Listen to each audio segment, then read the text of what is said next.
Hello friends, ચલો સરસ મજાની શોર્ટ ટ્રીક. આનો મેં લોંગ વિડીયો યુટ્યુબમાં અપલોડ કરેલો છે. તેમ છતાં જો આ પ્રકારના ક્વેશ્ચન્સ ઓબ્જેક્ટિવ સ્વરૂપે પૂછાય તો કઈ રીતે આનું સોલ્યુશન લાવવું.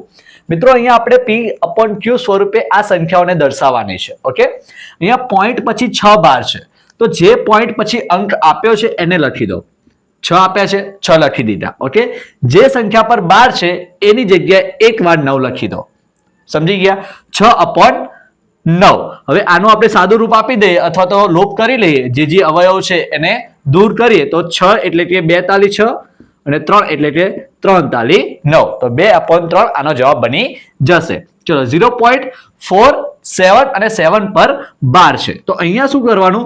જે સંખ્યા આપી છે એમાંથી જે સંખ્યા પર 12 નથી એટલે કે 4 ઉપર નથી એને બાદ કરી લો. તો 47 માંથી 4 જાય તો 43. બરોબર.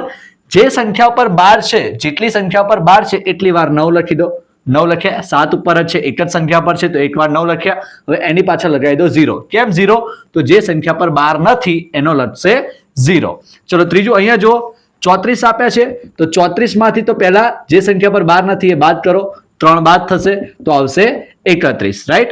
હવે 31 ના છેદમાં શું રહેશે? તો જે સંખ્યા પર 12 છે એટલી વાર 9 લખો, જેટલી વાર 12 નથી એટલી વાર 0 મૂકી દો. ચલો, આનો જવાબ કોમેન્ટમાં જણાવો. Thank you.